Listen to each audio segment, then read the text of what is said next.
Anambra State Elders Council has beckoned on the federal government to urgently initiate the process of restructuring the country's governance system so as to usher in greater national cohesion among other component regions of the country. This was contained in a 13-point communique issued at the end of a meeting of the council held at the Governor's Lodge, Amobia, which centered on the present state of affairs in the country and in particular the forthcoming gubernatorial election in the state. Briefing newsmen after the meeting, the chairman of the Elders Advisory Council and former Secretary Council of Commonwealth, Chief Emeka Anyoku, said the council is worried about the negative turn of major national indices including security, progress in socioeconomic development, national cohesion, and political stability. The council further attributed the various secessionist agitations going on across the country to the agitators' conviction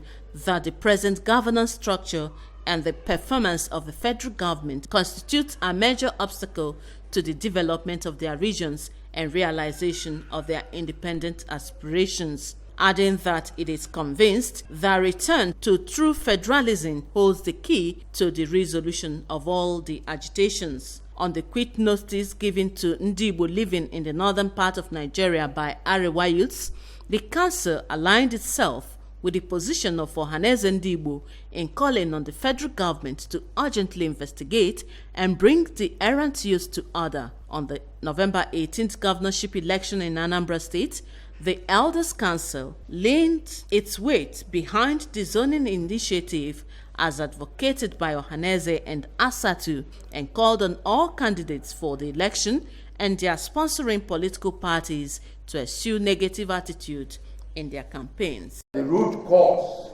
of the underperformance is the transformation of the country's structure of governance from the true federalism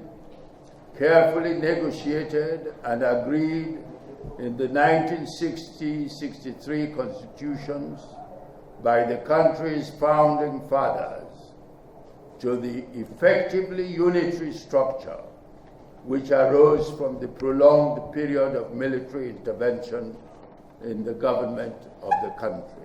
The elders commended Governor Willie Obianọ for his achievements in the state administration, especially as it concerns security and attracting investments, calling on Ndi Anambra to continue to dedicate themselves to the sustenance of the present peace, security, and development in the state. The communique was signed by the chairman of the advisory committee, Chief Anyoku, former Vice President Dr. Alex Ekwueme, former Governor Dr. Chukwuemeka Ezife, and former Minister of Health Dr. Tim Menakaya.